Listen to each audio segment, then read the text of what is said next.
네, 하나님 말씀 함께 봅니다. 함께 보실 하나님 말씀은 구약 성경 욥기 1장 1절에서 12절 말씀입니다. 욥기 1장 1절에서 12절 말씀.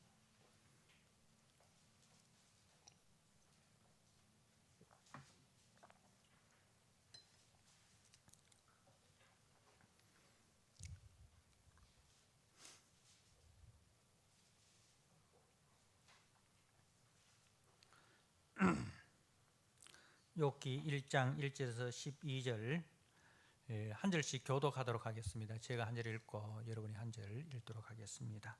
우스 땅에 욥이라 불리는 사람이 있었는데 그 사람은 온전하고 정직하여 하나님을 경외하며 악에서 떠난 자더라.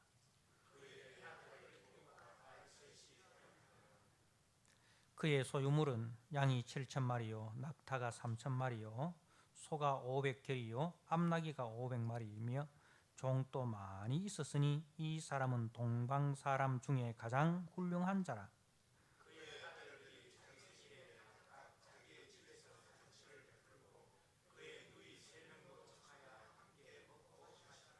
그들이 차례대로 잔치를 끝내면 욥이 그들을 불러다가 성결하게 하되 아침에 일어나서 그들의 명수대로 번제를 드렸으니 이는 욥이 말하기를 혹시 내 아들들이 죄를 범하여 마음으로 하나님을 욕되게 하였을까 함이라. 욥의 행위가 항상 이러하였더라.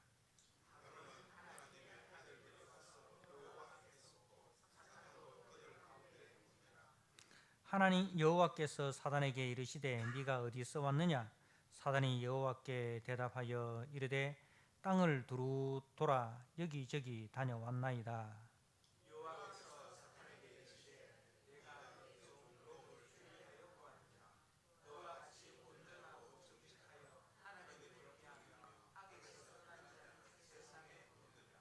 사단이 여호와께 대답하여 이르되 욥이 어찌 까닭 없이 하나님을 경외하리까?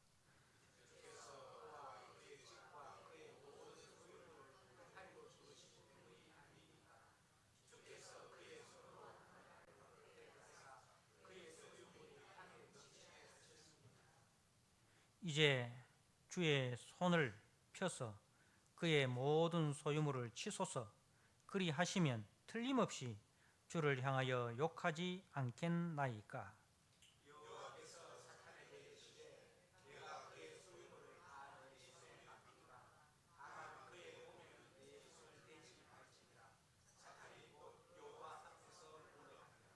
아멘. 예, 오늘 욥기 1장 1절에서 12절 말씀 9절에 사단이 여호와께 대답하여 이르되 욥이 어찌 까닭 없이 하나님을 경외하리까? 예, 까닭 없이, 이유 없이 이 말이죠. 그래서 이 욥기 전체를 관통하는 핵심 주제가 바로 이 까닭 없이라는 단어입니다. 까닭 없이. 그러니까 이제 사단은 이거예요. 하나님을 믿을 만한 이유가 있어서 믿는 거지. 하나님을 믿을 만한 이유와 목적이 없으면 왜 믿겠냐 이 말입니다. 그러니까 하나님이 그 욥에게 믿을 이유, 까닭을 주셨다. 그게 뭐냐? 이제 자녀의 축복, 물질의 축복. 2절에 보니까 아들 7과 딸 3이 태어나니라. 그 10명의 자녀들. 옛날에는 자녀가 많은 게 하나님의 축복이었습니다. 그리고 그의 소유물 양이 7,000마리, 낙타가 3,000마리, 소가 500결이, 암나귀가 500마리, 종도 많이 있었다. 그리고 이 사람은 동강 중에 가장 훌륭한 자다. 그러니까 이제 이게 하나님이 주신 축복이에요. 이 축복을 받았기 때문에 하나님을 섬긴다 이거예요. 그게 이제 사단의 주장입니다. 그래서 그 까닭을 제거해 봐라. 그 까닭이 없는데도 하나님 믿겠냐? 그게 이제 그 사단의 주장이죠. 그러니까 10절에 주께서 그와 그의 집과 그의 모든 소유물을 울타리로 두르심 때문이 아니니까, 그러니까 울타리는 그 복이라는 거죠. 이런 그 복을 주셨기 때문 아닙니까? 주께서 그의 손으로 하는 바를 복되게 하사 그의 소유물을 이 땅에 넘치게 하셨음이니이다. 이제 주의 손을 펴서 그의 모든 소유물을 치소서 그 울타리를 걷어내 봐라 이 말입니다. 자녀라는 울타리, 재물이라는 울타리, 그 울타리를 다 한번 걷어내 보십시오. 그 까닭을 다 한번 제거를 해 보십시오. 믿을 만한 이유와 조건들을 다 한번 제거를 해 보십시오. 그럼에도 불구하고 과연 그 사람이 하나님을 믿겠습니까? 안 믿을 겁니다. 까닭 없는데 왜 믿겠습니까? 이게 이제 사단의 주장이죠. 자, 그러니까 이제 하나님께서 12절에 여호와께서 사단에게 이르시되 내가 그의 소유물을 다 네 손에 맡겨놓으라. 다만 그의 몸에는 네 손을 대지 말라. 이렇게 하고 이제 문제가 터집니다.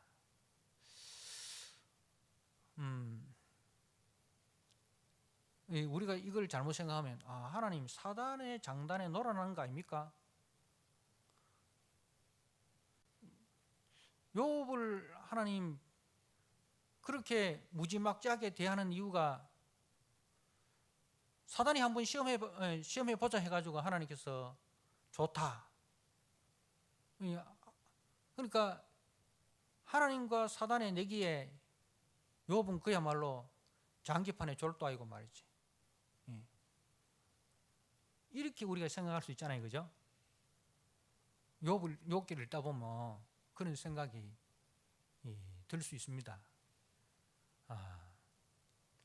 근데 정말 하나님께서 사단의 장단에 놀아나셔서 욥을 시험하는 겁니까? 그건 아니에요. 하나님의 목적이 있는 거예요. 자, 오늘 이 주제가 까닭 없이라 했어요. 우리에게도 한번 물어보십시오. 자신에게도 한번 물어보십시오. 하나님께서 나의 울타리를 다 걷어내신다면, 자식이라는 울타리를 걷어내시고 재물이라는 울타리를 걷어내시고 그 울타리를 다 걷어내신다면 나는 과연 하나님을 욥처럼 섬길 수 있을까? 욥은 그 다 사라지고 난 뒤에 뭐라고 이야기했습니까? 20절에 1장 20절에 욥이 일어나 겉옷을 찢고 머리털을 밀고 땅에 엎드려 예배하며, 이 가운데도 욥은 예배를 하는 거예요. 이 가운데는 뭘 해야 정상입니까? 욥의 아내처럼 하는 게 당연한 거 아닙니까? 그죠? 욥의 아내가 하나님을 욕하고 죽어라 이거죠. 2장 9절에 그의 아내가 그에게 이르되 당신이 그래도 자기의 온전함을 굳게 지키느냐? 하나님을 욕하고 죽어라. 이거는 예배할 상황이 아니고 원망해야 될 상황 아닙니까? 그죠? 그런데 그 원망해야 될 상황에 욥이 뭐라고 이야기합니까? 21절에 이르되 내가 모태에서 알몸으로 나와사온즉 또한 알몸으로 그리로 돌아가 올지라. 주신 이도 여호와시요 거두신 이도 여호와시니 여호와의 이름이 찬송을 받으실지니이다 하고 이 모든 일에 욥이 범죄하지 아니하고 하나님을 향하여 원망하지 아니하니라. 여러분, 이런 사람 잘 없습니다. 그죠? 잘 없습니다. 우리가 신앙생활을 하지만 참 여기까지 가는 게 참 힘듭니다. 그 욥기는 이 1장에서나 2장에서 여기서 끝나야 됩니다. 원래 그죠? 진짜 욥 대단한 사람이네. 우리도 욥을 본받자. 이렇게 끝나야 되는데 욥기가 거기서 끝나는 게 아니고 42장까지 가잖아요. 그죠? 자, 그래서 이제 그 욥기의 주제가 까닭 없이잖아요. 까닭 없이. 자, 까닭 없이 이 하나님을 섬길 수 있는가? 까닭 없이 하나님을 섬길 수 있는가에 대해서 욥은 그 사단의 신학은 뭐예요? 까닭 없이는 하나님을 섬길 수 없다. 그죠? 사단의 신학은 까닭 없이는 하나님을 섬길 수 없다. 근데 욥은 까닭 없이도 하나님을 섬겨야 된다. 그죠? 우리가 하박국 3장에 모가나무 잎이 마르고 포도나무에 열매가 없고 감람나무에 소출이 없고 우리의 양떼가 없고 외양간에 송아지가 없을지라도 나는 구원의 하나님을 인하여 즐거워하고 찬송하리로다. 그죠? 이제 그 하박국의 신앙도 뭐예요? 까닭 없이죠. 내 울타리가 다 없어진다 할지라도 나는 구원의 하나님을 인하여 기뻐하고 즐거워하리라.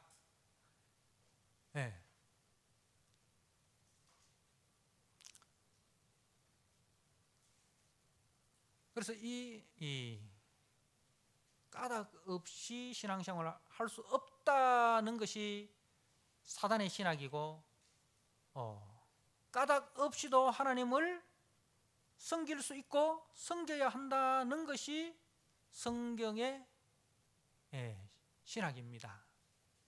믿음의 신학입니다. 그러면 왜 우리는 까닭 없이도 하나님을 섬겨야만 하는가? 왜 우리는 까닭 없이도 하나님을 섬겨야만 하는가? 그걸 알아야 되겠죠.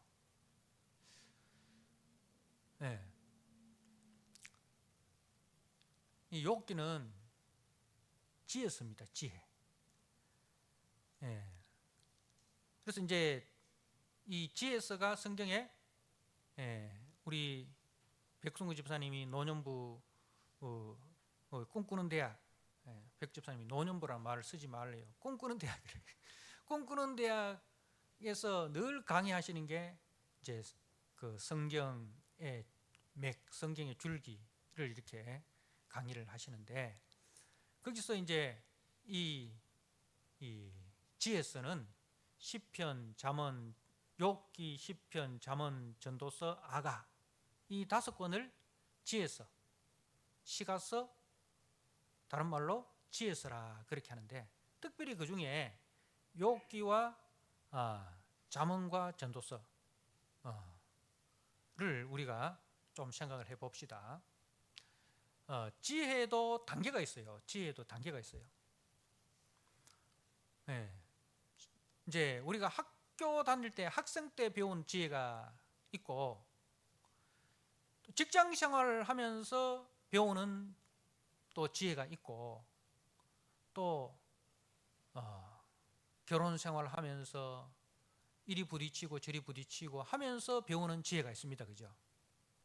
그죠? 지혜의 단계가 다릅니다. 그러면은 이 욥기와 잠언과 전도서의 이 지혜 중에서 어느 것이 제일 기초적인 지혜인가? 기초적 진리. 이걸 가지고 규범적 진리라고 하는 거예요. 규범. 그러니까 이제 이 규범적 진리는 하나님의 창조 질서입니다. 하나님의 창조 질서. 아침에는 해가 뜨고 저녁에는 해가 진다. 이거는 변함이 없는 거잖아요. 그죠? 콩 심은 데는 콩 나고 팥 심은 데는 팥 난다. 그죠? 열심히 일하면은 부지런하면 부자가 된다. 게으르면은 가난하게 된다. 그죠? 그래서 우리 학교에서 뭐라고 배웁니까? 학교에서 열심히 공부해라. 부지런히 공부해라. 그죠? 그걸 이제 학교에서 가르칩니다. 그 지혜가 잠언의 지혜입니다. 잠언의 지혜. 잠언의 지혜는 규범적 지혜고 창조 질서 안에서의 지혜예요.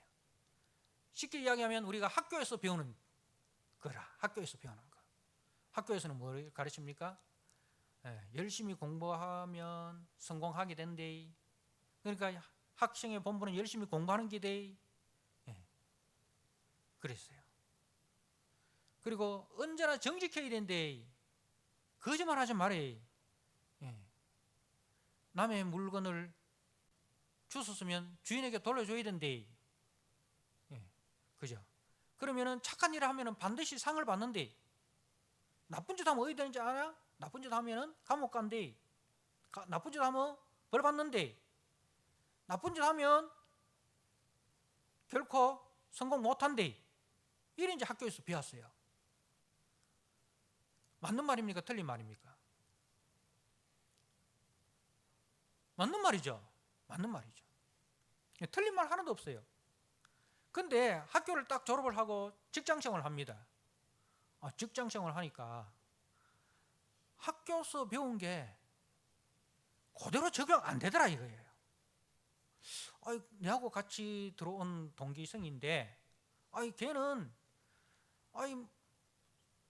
그 위에 상사가 안 볼 때는 막 그야말로 뺀질이야.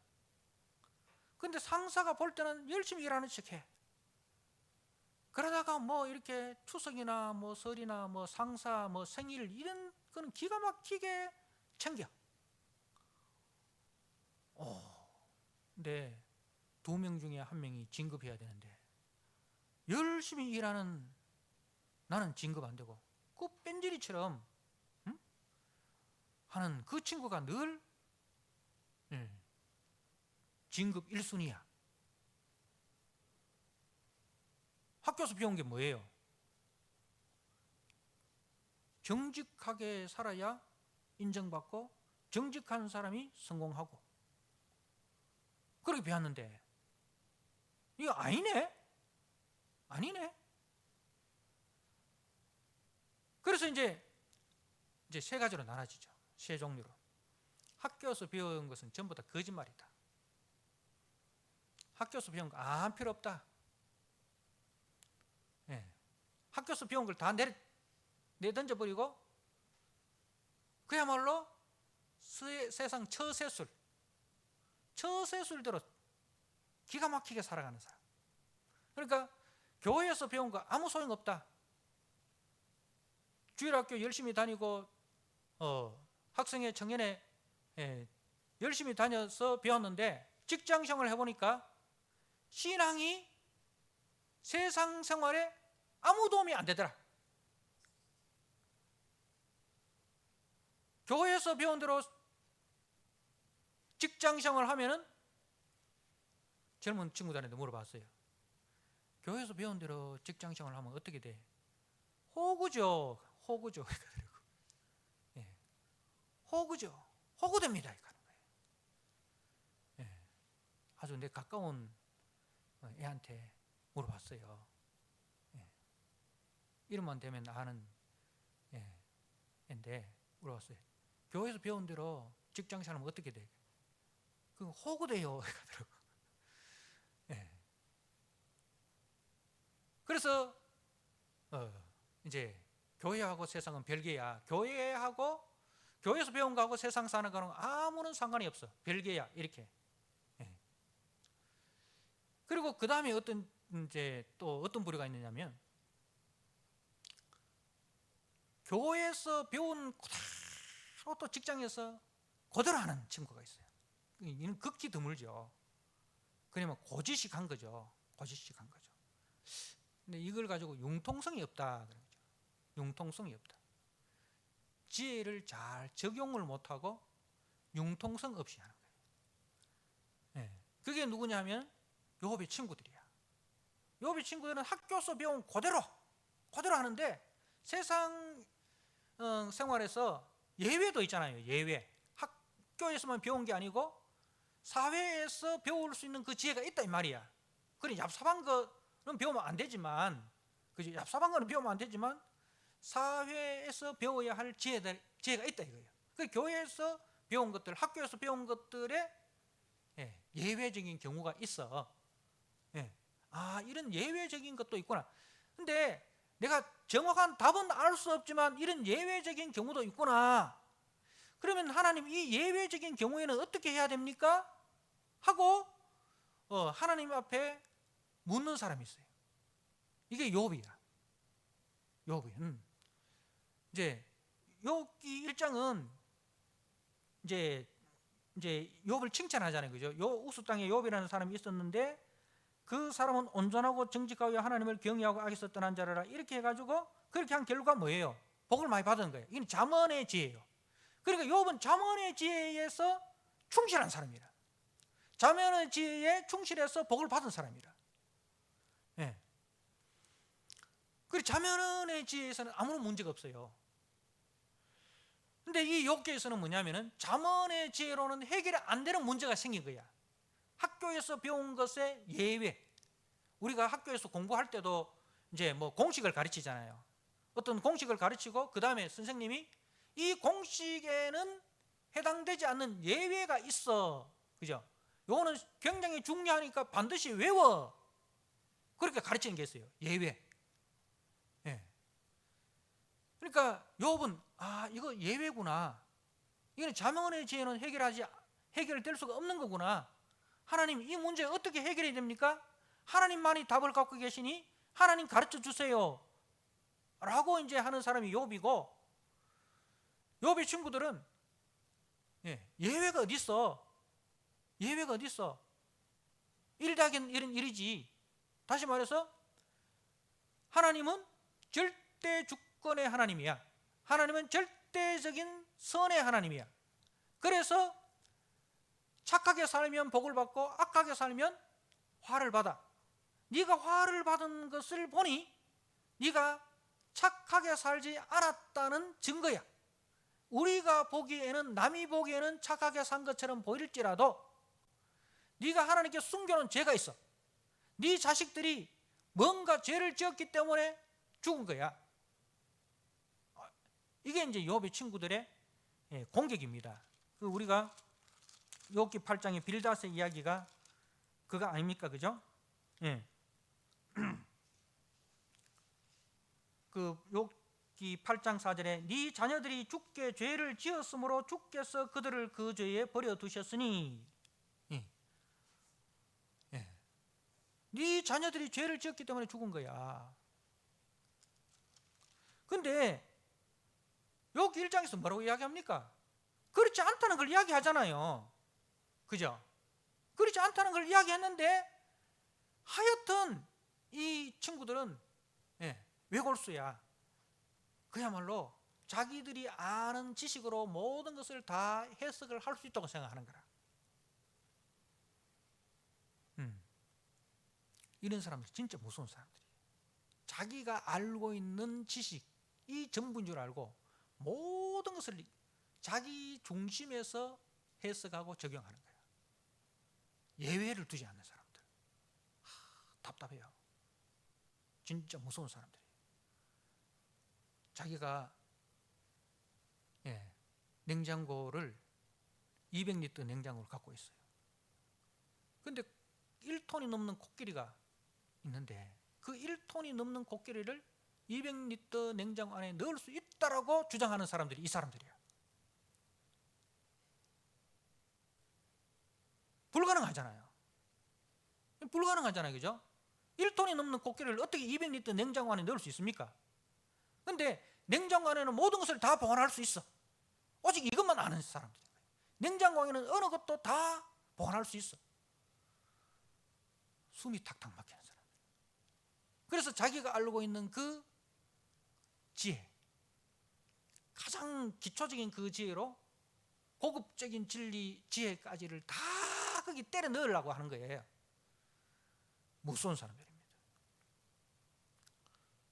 그런데 이제 욥께서는 해결이 안 되잖아요. 이 욥하고 욥의 친구들하고 대화에서 뭐 어떤 접점이 있습니까? 어떤 뭐 해결 방안이 보입니까?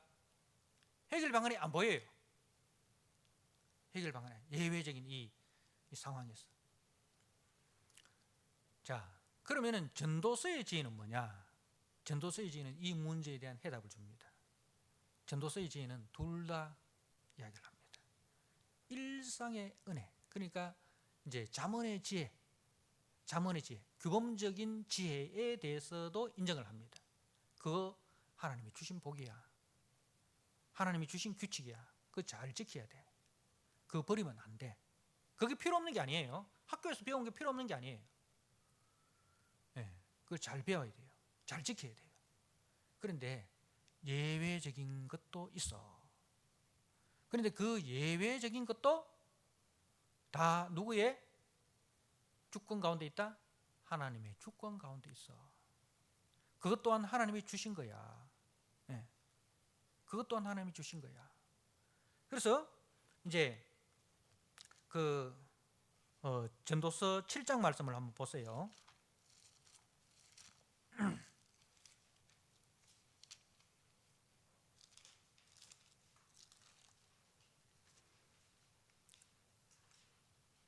전도서 7장 13절 14절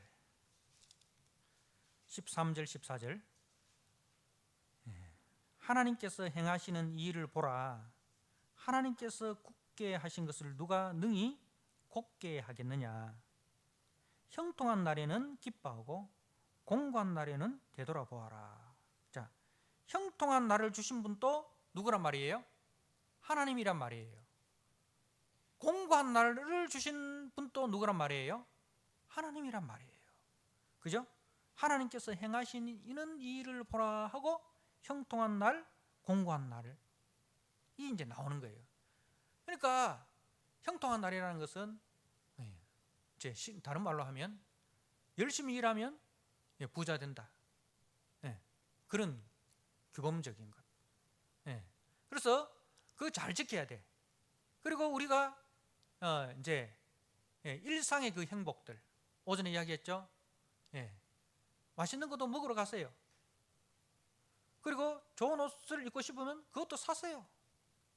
그 일상을 우리가 너무 사치는 하지 말되 자기 분수 안에서 즐길 수 있는 범위 안에서 즐기라 이 말입니다. 아내와 함께 가족과 함께 외식도 하고 여행도 가고 그게 이제 하나님이 주신 일상의 행복입니다. 여러분 일상의 행복이라는 것을 코로나 때 우리가 배웠잖아요. 예배 드리는 이거 일상이잖아요. 근데 그게 마음대로 안 되잖아요. 그러니까 지금 이 예배 자리에 우리가 앉아 있을 수 있다는 거 이거 복입니까? 복이에요. 이 자리에 앉고 있고 싶어도 건강이 안 돼가지고 돌아가신 어른들 계시잖아요. 우리 식사만 하시고 이제 몸이 힘들어서 가신 분들도 계시고 또 시간이 안 돼서 또 가신 분들도 계시고 갑자기 무슨 일이 생겨서 가신 분들도 계세요. 근데 우리가 여기에 지금 앉아 있다는 건 뭐예요? 어떻든 형편이 물론 형편이 안 되는데도 진짜 믿음으로 앉아 계시는 분들도 계시지만은 어떻든 형편이 되니까 이 자리에 앉아 계시는 거잖아요. 갑자기 집안에 이렇게 불이 났다. 불 끄러 가야 되죠. 그죠? 그러니까 지금 이 일상을 누릴 수 있다는 거 이거 복이에요. 그 일상을 감사하라는 거죠. 하나님 이렇게 참 오후 예배에 앉아 있을 수 있는 건강 주신 것 감사하고 오후 예배에 앉아 있을 수 있는 환경을 주신 것 감사하고 그러니까 감사를 너무 큰 데서 찾지 마세요. 일상 속에서 찾으세요. 여러분 지금 이렇게 호흡을 할 수 있는 게 얼마나 큰 행복인지. 중환자실에 가면은 자가 호흡이 안 돼가지고 산소 마스크 끼고 계신 분들 얼마나 많습니까, 그죠? 그래 그리고 가만 앉아 있는데 아무런 불편한 것이 없어. 여러분 아무런 불편한 것이 없어. 이 얼마나 큰 복입니까? 어딘가 내가 뭔가 느껴진다. 여러분 지금 발가락이 느껴지십니까? 그분은 분명히 발가락 무좀이 있을 거예요.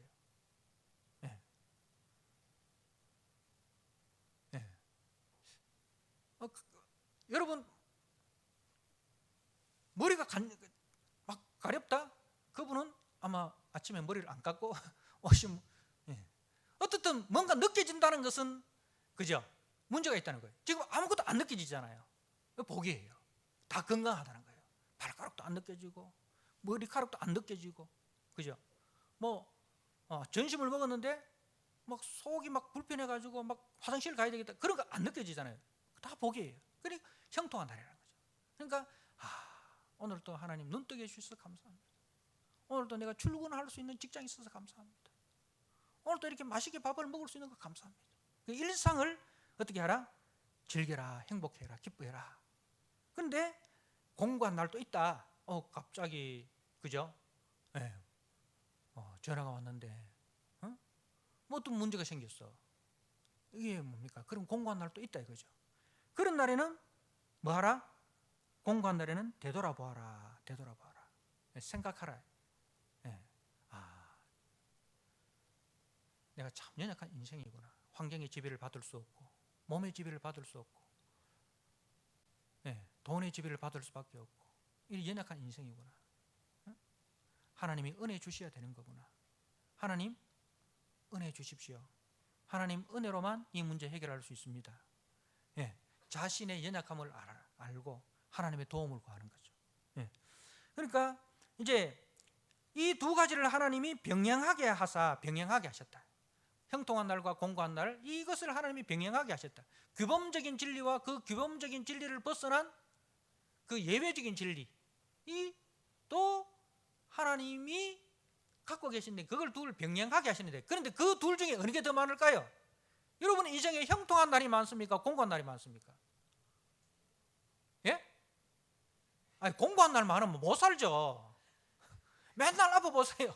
어디 삽니까? 일주일에 6일 동안 막 밥도 못 먹고 맨날 뭐 화장실 들락날락 거려야 되고, 그러면 못 살죠. 솔직히 말해서 병원 가는 날이 뭐 그렇게 많은 날은 아니잖아요, 그죠? 형통한 날이 많습니다. 아무리 힘든다 해도 우리가 북한에 안 사는 이상 형통한 날이 많습니다. 가끔씩 이 공고한 날을 주셔요. 가끔씩 주시지. 그래서 이 두 가지를 병행하게 하사 사람이 그의 장래 일을 능히 헤아려 알지 못하게 하셨느니라. 그 능히 알지 못하니까 어떻게? 겸손하라, 하나님 앞에 겸손하라 이 말입니다. 그래서 이 전도서의 죄는 이 둘 다 이야기를 하는 거예요. 둘 다 하나님의 주권 안에 있다. 둘 다 하나님의 주권 안에 있다. 그래서 이 전도서의 그 마지막이 뭐예요? 12장 1절에 너는 청년의 때에 너의 창조주를 기억하라. 하나님을 기억하며 사는 것이 그게 참 지혜구나. 그리고 13절에 이 일의 결국을 다 들었으니 하나님을 경외하고 그 명령들을 지킬지어다. 이것이 모든 사람의 본분이니라. 그래서 전도서의 지혜가 이제 종합적인 지혜. 그래서 순서를 어떻게 읽어야 되느냐 하면은 잠언을 읽고 욥기를 읽고 전도서를 읽어야 돼요. 그러면 이렇게 문제가 이렇게 풀려집니다. 그렇구나. 자, 이제 그 까닭 없이 하나님을 섬길 수 있느냐 이 문제에 대해서 이제 하나님이 나중에 등장하십니다. 38장에 드디어 하나님이 등장하시는데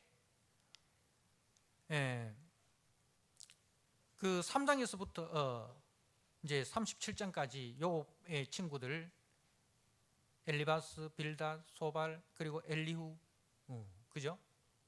이렇게 등장을 하고 드디어 38장에 하나님이 등장을 하시는데, 하나님이 등장을 하셔서 욥이 던진 질문에 대해서 답을 하십니까? 안 하십니까? 아직 욥기를 끝까지 안 읽어보셔서 모르시겠습니까? 매일성경 지금 9장까지 나갔으니까. 근데 한번 보십시오. 욥기 38장을 한번 보십시오.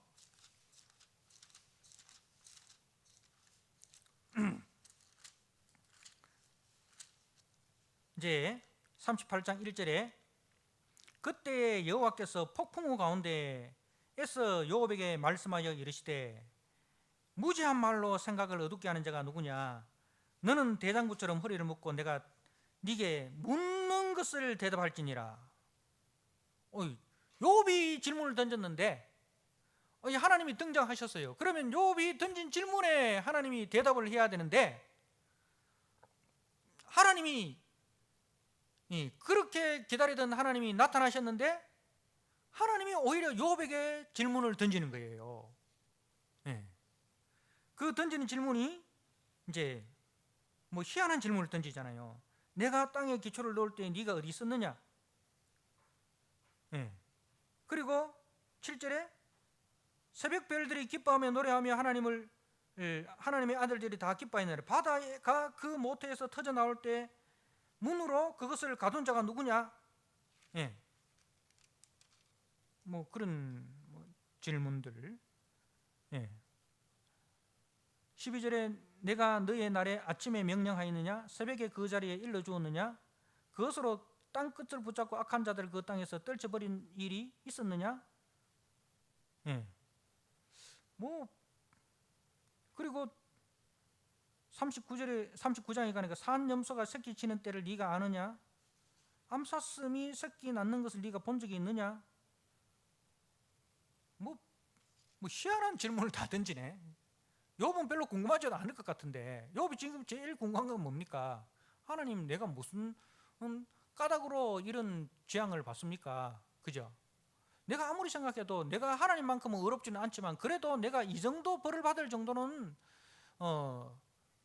잘못한 거 없는데, 그래도 나는 내 딴에는 의롭게 산다고 했는데, 만약에 내가 하나님 앞에 잘못 살아가 이 정도 벌 받는다 하면 이 땅에 남아날 사람 아무도 없을걸요? 그죠? 거기에 대한 하나님이 대답을 안 하시고 뭐 이상한, 욥은 전혀 관심이 없는 분야에 대해서 하나님이 질문을 던지시는 거예요. 41장에 가서 네가 낚시로 리워야단을 끌어낼 수 있겠느냐? 노끈으로 그 혀를 맬 수 있겠느냐? 뭐 이런 이상한 질문을 이렇게 하시는데 또 욥의 대답이 또 이상해. 42장에 욥이 여호와께 대답하여 이르되 주께서 못하실 일이 없사오며 무슨 계획이든지 못 이루실 것이 없는 줄 아오니 무지한 말로 이치를 가리는 자가 누구니까? 나는 깨닫지도 못한 일을 말하였고 스스로 알 수도 없고 헤아릴 수도 없는 어려운 일을 말하였나이다. 내가 말하겠사오니 주는 들으시고 내가 주께 묻겠사오니 주여 내게 알게 하옵소서. 내가 주께 대하여 듣기만 하였사오나 이제 눈으로 주를 배움나이다. 그러므로 내가 스스로 거두어드리고 티끌과 제 사이에서 회개하나이다. 이렇게 욥기가 끝나네. 무슨 이야기야? 욥기를 읽다 보면 어렵잖아요, 그죠? 어렵죠. 그 묻는 하나님 또 질문도 어렵고 거기에 또 이렇게 대답하는 욥도 이해가 안 되고. 그 무슨 이야기냐면 이제 하나님이 하시는 이야기가 이게요. 너 누군지를 아니? 이거예요. 너 누군지를 아니? 너 보통 사람 아니야. 너 대단한 사람이야. 너 하늘의 그 별들보다 너 더 존귀한 존재야. 그 바다의 악어, 그거보다 너 더 큰 존재야. 그 이야기를 하는 거예요. 너는 내가 너를 얼마나 사랑하는지 아니? 내가 너를 얼마나 가치 있는 존재로 여기는지 아니?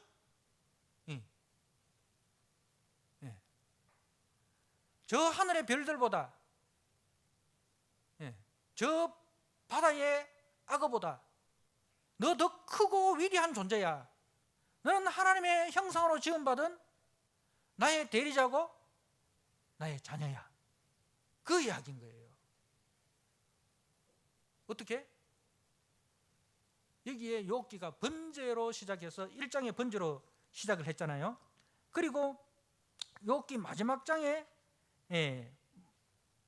뭐가 나옵니까? 8절에 그런즉 너희는 수소 7과 순양 7을 가지고 내 종 욥에 가서 너희를 위하여 번제를 드리라. 번제로 시작해서 번제로 끝나는 거예요. 번제가 뭐예요? 번제의 핵심은 그리스도입니다. 구속입니다. 구속. 우리는 번제라는 것은 죄가 없으면 번제 드릴 필요가 없어요. 그죠? 죄가 있기 때문에 번제를 드리는데 근데 우리가 번제 드린다고 문제가 해결 안 돼. 누가 번제를 드려야 됩니까? 죄 없으신 하나님의 아들이 자기 몸을 번제로 드릴 때에 번제가 완성이 되는 거예요. 더 이상의 번제를 드릴 필요가 없는 거예요. 예. 그러니까 이 창조의 질서보다 더 위대한 게 뭐냐? 구속의 질서라는 그 이야기를 합니다. 예. 내가 너를 구속하여 내 자녀로, 내 백성으로 너를 불렀다. 예. 그래서 내가 너를 까닭 없이 사랑했다 이 말입니다. 네가 먼저 까닭 없이 나를 사랑한 게 아니라 내가 먼저 너를 까닭 없이 너를 사랑했다. 예.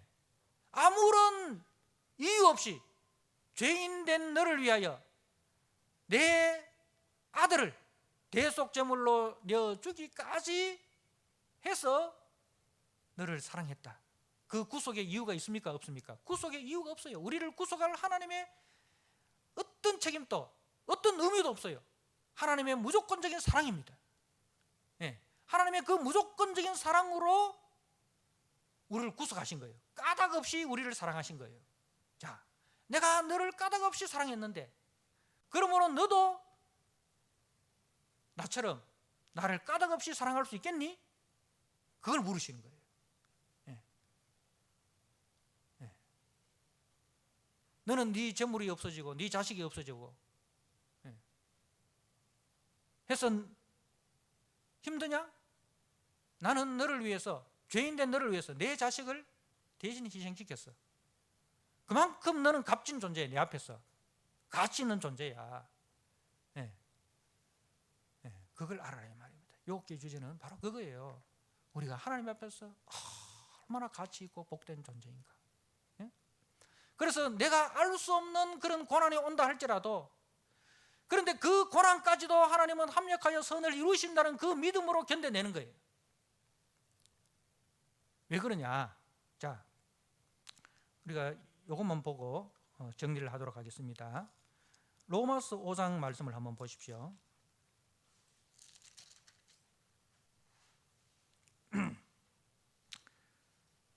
로마서 5장 1절입니다. 그러므로 우리가 믿음으로 의롭다 하심을 받았으니 우리 주 예수 그리스도로 말미암아 하나님과 화평을 누리자.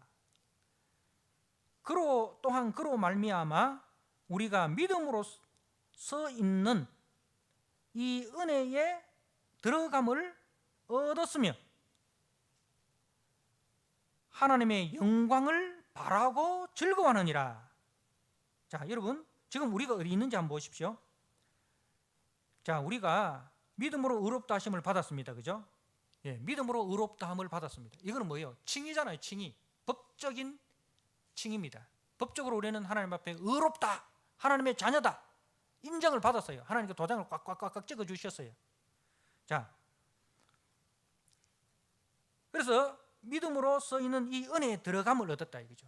하나님의 자녀가 되는 권세를 우리가 받았다 이 말입니다. 그런데 하나님의 영광을 바라고 즐거워하는, 하나님의 영광은 언제 나타납니까? 우리가 이 신약에서는 뭘 기다려야 했죠?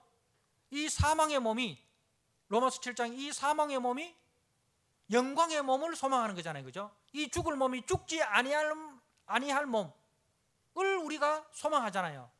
그게 하나님의 영광을 바라는 거예요. 하나님의 영광은 그리스도께서 이 땅에 다시 오심으로써, 재림하심으로써 우리를 새하늘과 새 땅으로 인도하시고 거기서 우리로 하여금 썩지 않고 쇠하지 않을 영광스러운 몸으로 우리를 다시 살리시는, 그죠? 그것이 이제 신약의 소망입니다. 자, 그것이 우리의 소망이고 그것이 우리의 영광인데, 그 영광을 바라고 즐거워하는 이 두 사이, 그 두 사이, 법적으로 우리가 하나님의 자녀라는 인정을 받았고, 그렇지만 우리는 뭘 바라봐야 됩니까? 하나님의 영광, 그 우리의 이 영광스러운 몸의 부활을 바라봐야 됩니다. 그런데 그 두 사이에 뭐가 있느냐? 다만 이뿐 아니라 우리가 환난 중에도 즐거워하니, 그 속에 뭐가 껴 있습니까? 환난이 들어있는 거예요. 그 사이에 환난이 들어있는 거예요. 그게 하나님께서 우리에게 환난을 주신 이유가 뭐냐? 환난은 인내는 연단은 소망을 이루는 줄 알미니라. 예. 환난을 주신 목적이 이 환난을 통해서 우리가 소망을 바라보는 거예요. 환난이 없으면 환난이 없으면요, 여러분, 노세 젊어서 노세. 이 땅이 좋습니다. 하늘나라가 뭔 필요이십니까? 하나님, 이 땅에서 천년만년 살고 싶어요. 예. 돈 벌 만큼 벌고 누릴 만큼 누리고 건강할 만큼 건강하고 하면 부족함이 없으면 하늘나라 소망합니까? 여기가 좋사오니, 베드로처럼, 그죠? 하나님, 천국 필요 없습니다. 우리는 여기가 좋사오니 여기 초막셋을 짓고 우리 이어 사합시다, 이러는 거죠. 환난이 있어야 뭡니까? 죄 많은 이 세상은 내 집 아니네. 이 노래가 나오는 거예요. 그래서 환난을 통해서 우리를 인내케 하시고, 인내를 통해서 우리를 연단케 하시고, 연단을 통해서 우리에게 소망을 이루게 하시는 거예요. 아시겠습니까? 그래서 이제 이 욥기를 통해서 그 욥기의 주제는 까닭 없이예요. 그런데 그 까닭 없이 우리를 먼저 사랑하시는 분이 계셨어요. 누굽니까? 하나님이 우리를 먼저 까닭 없이 사랑하셨어요. 그래서 너에게 주는 그 이유 없는 고난 지나고 보면 다 그게 이유가 있더라 이거죠. 전도서가 그거예요. 그때는 이유를 몰랐는데 지나고 보니까 다 그때 하나님께서 주신 고난의 의미를 이제야 알겠더라. 그때 그 고난이 없었다면 결국 오늘의 나가 있을 수 없어. 나 된 것은 오직 주의 은혜야. 그렇게 나오는 거예요. 자, 그러면은 마지막으로 여러분, 이제 우리가 고통 당하는 자 앞에서 우리가 어떤 자세를 취해야 하는가? 욥의 친구들의 자세가 어떻습니까? 자기가 진리를 알고 있다라는 그 자신감만으로 어떻게 됩니까? 완전 폭군처럼 행하잖아요. 그죠? 진리를 알고 있다는 그 자신감만으로 교만해가지고 욥은 진리를 모른다라고 정죄하고 판단하고, 그래서 자기가 알고 있는 지식으로 함부로 폭탄을 던집니다. 욥의 친구들의 문제는 그거예요. 자신이 알고 있는 지혜와 지식과 경험의 틀 안에서, 엘리바스는 뭡니까? 내가 보았다 합니다. 하나님 그 영이 지나간 것을 보았다. 환상을 보았다는 거죠.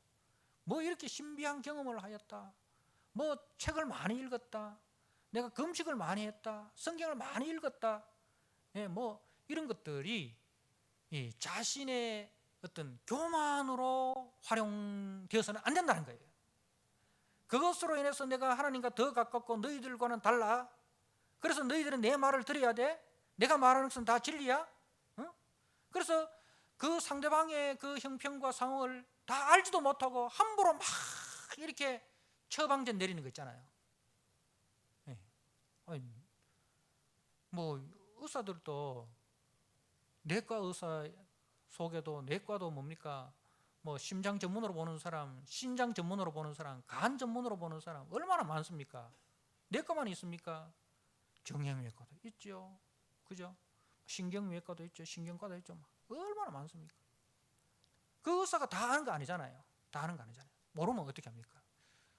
이거는 이 신경과에서 볼 문제가 아니고 심장내과에서 볼 거니까 내가 심장내과 의사한테 의뢰서를 써줄 테니까 그쪽으로 가보세요 하잖아요. 그럼 모르는 걸 모른다라고 이야기를 하는 게 그게 지혜예요. 모르는 걸 다 안다고 함부로 처방전 내리면 환자 죽이는 거예요. 그죠? 그러니까 욥의 친구들은 맞다. 내가 알기로는 욥은 잠언의 지혜에 충실해서 하나님께 복을 받았는데 이 문제는 잠언의 지혜로는 풀 수 없는 문제야. 이건 예외적인 문제야. 우리가 알 수 없어. 하고 모르는 건 모른다 하고 그냥 손 한번 따뜻하게 잡아주고 돌아오면 돼요. 그죠? 그래서 내가 알고 있는 지식과 경험의 틀 안에 상대방을 집어넣어 가지고 이해하고 판단하고 설명하려고 하지 마라 이 말입니다. 내가 모르는 건 모른다. 따뜻하게 손잡아주고 어떻게든 하나님께서 은혜를 베푸셔서 이 어려움을 잘 극복해내고 그리고 더 큰 믿음의 사람으로 세워지기를 내가 기도할게. 진심으로 그렇게 이야기하고 돌아오는 것이 참 위로가 되는 거예요. 그래서 우리가 따뜻한 진리를 가진 사람이 돼요. 그래서 항상 진리는 뭐 위에 세워진다? 사랑으로 진리를 세워야 됩니다. 우리가 진리를 안다고 말하는 사람들이 너무 거칠어요. 진리라는 이름으로 너무 거칠게 폭군으로 행동을 합니다. 그러면 안 돼요. 진리는 따뜻해야 됩니다. 진리는 사랑으로 세워집니다. 그렇게 한 주간 또 따뜻한 진리의 사람으로 또 이 욥기를 통해서 까닭없이 우리를 사랑해 주신 그 하나님의 사랑. 그래서 욥기가 나중에 하나님께서 욥한테 욥의 친구들을 위해서 번제를 드려주라 하잖아요. 그죠? 욥의 친구들이 욥에게 가서 그래서 욥과 욥의 친구들이 화해하는 것으로 끝이 납니다. 욥이 그들을 축복합니다. 그죠? 그러니까 욥은 결국 뭡니까? 하나님의 사랑이에요. 하나님의 사랑. 하나님의 사랑은 우리가 다 측량할 수 없습니다. 내가 사망의 음침한 골짜기를 다닐지라도 해를 두려워하지 않을 것은 주께서 나와 함께 하심이라. 주의 지팡이와 막대기가 나를 안위하시니라. 내 평생에 선하심과 인자하심이 반드시 나를 따르리니. 하나님은 어느 한순간 또 나를 외면하지 않으셨다는 거죠.